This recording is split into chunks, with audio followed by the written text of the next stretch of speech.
Well, the first part of my Ickler Vintage Special I've published a couple of days ago, and today I'm going to present you the second part with 5 other watches which I do think are equally interesting.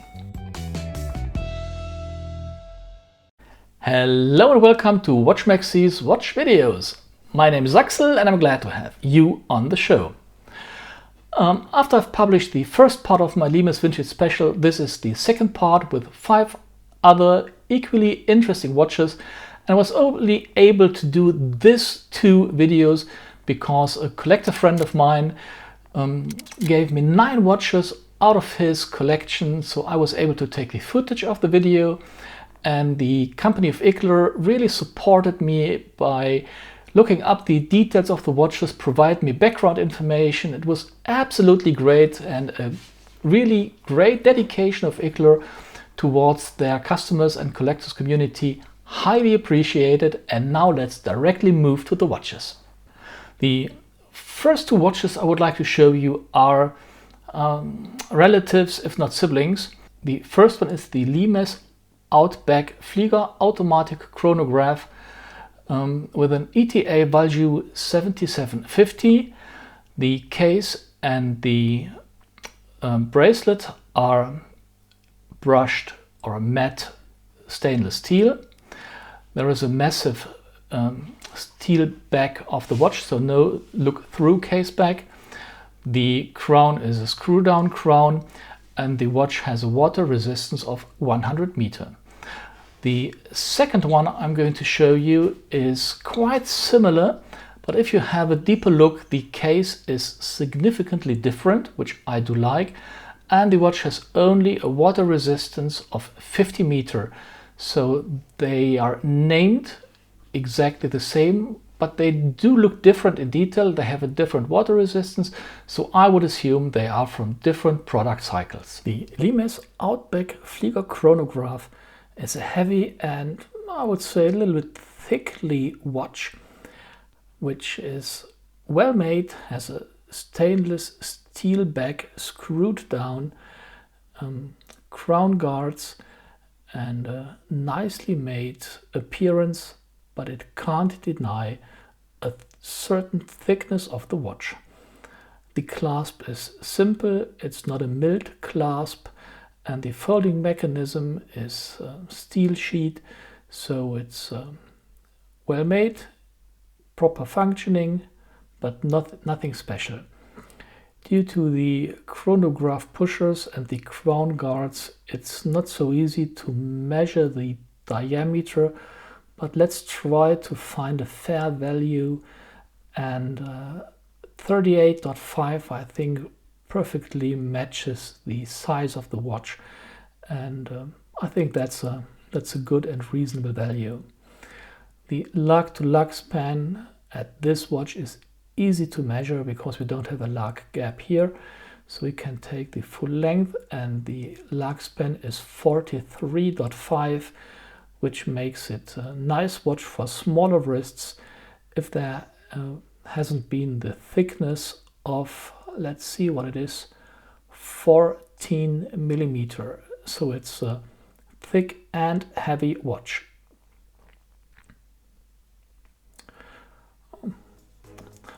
Looking at the watch in detail shows the beauty and how nice it's made, in particular the beveled edges on the lug side and the nicely made crown guards.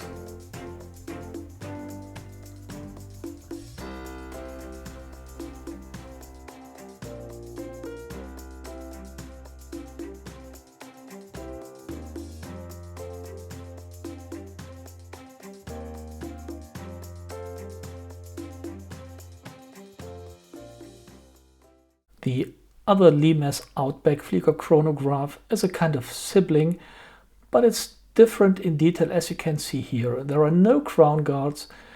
We don't have a stainless steel back, but a look-through case back.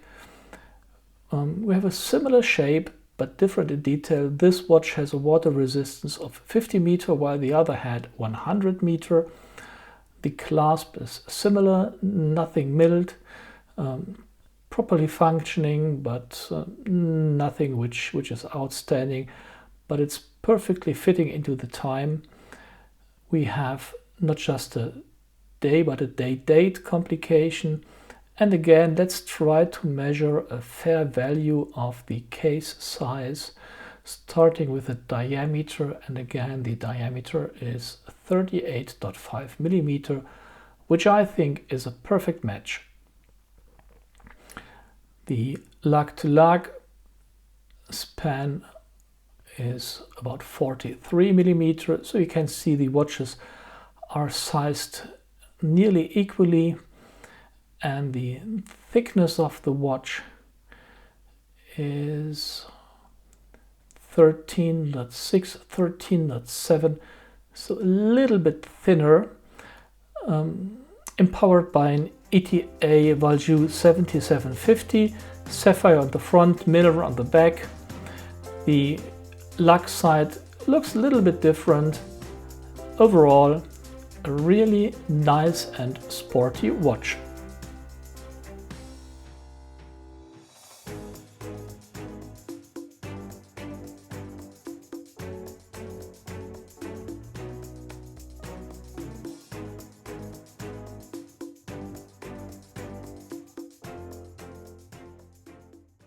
Putting the watches side by side shows the difference.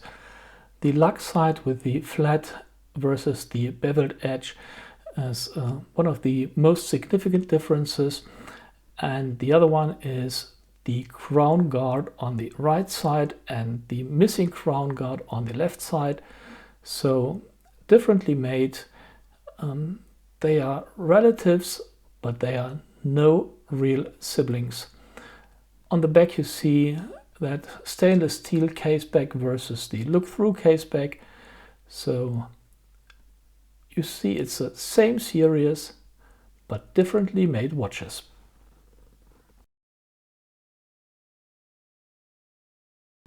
The third watch I'm going to present is a very classy watch. It's the Limes 112 Royma. It's an automatic movement. It's a decorated ETA 2892. On the front we have an AR coated sapphire glass, and on the back we also have a sapphire glass. It's a polished stainless steel case, and with the Roman numbers on the dial, it's a very classy watch, and if you like Roman numbers, you probably will like this watch. The Limes 112 Royma, which stands for Roman, obviously comes from the Roman figures on the dial, and the back is a real highlight with the decorated movement adjusted in 5 positions, really nicely done, and it really pleases me. The bars are screwed bars, as you can see here, and the face is a black and polished face. The hands perfectly fit to the Roman numbers. And let's see what the case shape measures. The diameter of this beautiful watch is about 36.5 millimeter. The lug to lug span of that watch is, do I get it done? Yeah, it's a 44.5 millimeter, and the thickness is just above 7.1 millimeter, a really slim watch.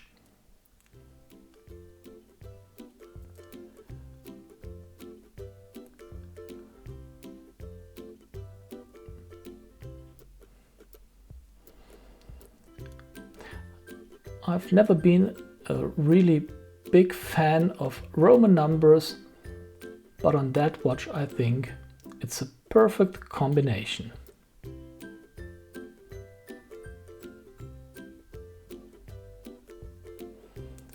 Polished sides, polished back and decorated movement, 6 screws on the back.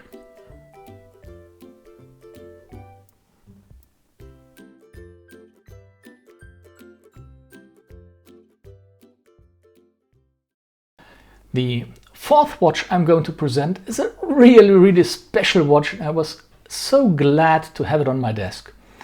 This is a watch where I have nearly no detailed information, since Ickler didn't have any records of the watch, so it seems to be that this watch is a custom-made single piece, nothing from a series or things like that. So it's a really bespoke, customized watch.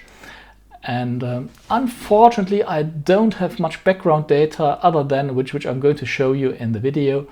The case is massive silver. The dial is some rose color, bronze. Well, the footage I took reflects the color quite well, but I'm not able to describe it properly. So have a look, enjoy the watch. It's a unique piece, and unique means there is just one piece of that kind. And I was able to take some videos of it, so I'm really pleased about that. So what should I say about a watch where I don't have anything to say about? Well, it's a unique piece. In the narrower sense, it's really unique. There is no other like this watch, at least not from the company of Ickler. It's a case made of full silver, and as said during the introduction of that part, it seems to be a custom-made watch, so nothing from a series, and Ickler didn't have any further information. You can see the silver is blackened a bit, so you see the age of the watch, you see the matte parts and the nicely made face of the watch. But let's see what the measures are. The diameter of the watch is 35 millimeter. The lug to lug span is 39.7 millimeter. And the thickness of the watch, well, no, we had the diameter already. Let's see what the thickness is. The thickness is 8.6, 8.7 millimeter. A really nice and slim watch. I do like how the hands and the indices reflect the light. A nicely made date window.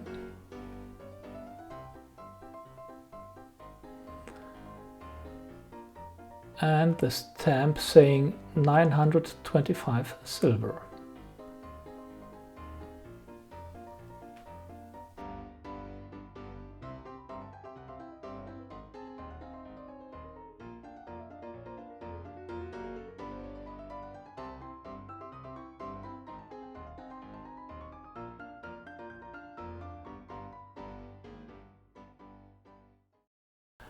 The last watch of today's vintage special is my own one, which I bought as a pre-owned used watch on I think it was eBay or something like that, and it's the Limes Cartouche.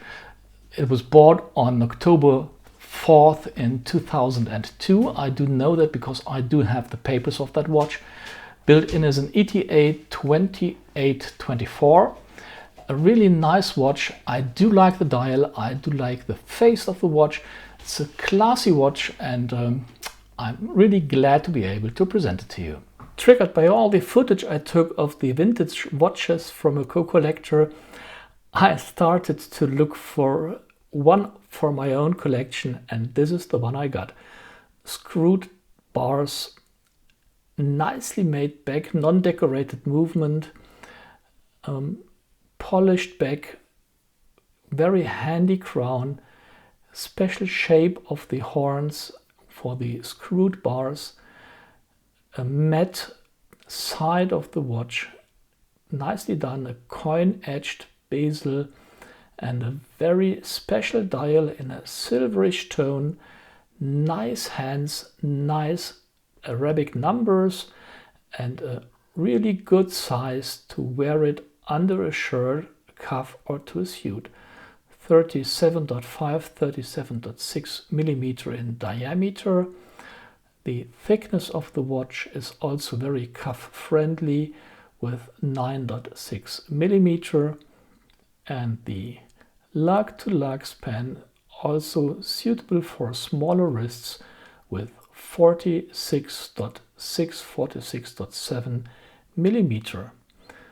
The lug width of that watch is exactly 20 millimeter. Strap change seems to be easy.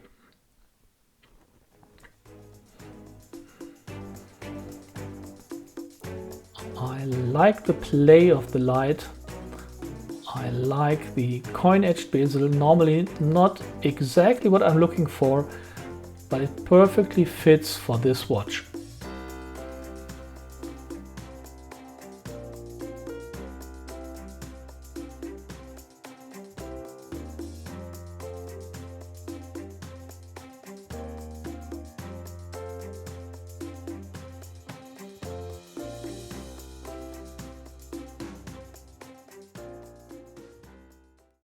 Thank you very much for watching my second part of the Vintage Special. If you like this kind of video, subscribe to my channel, leave a comment, recommend my channel, and look forward to the next videos. I'll do. Cheers, Axel.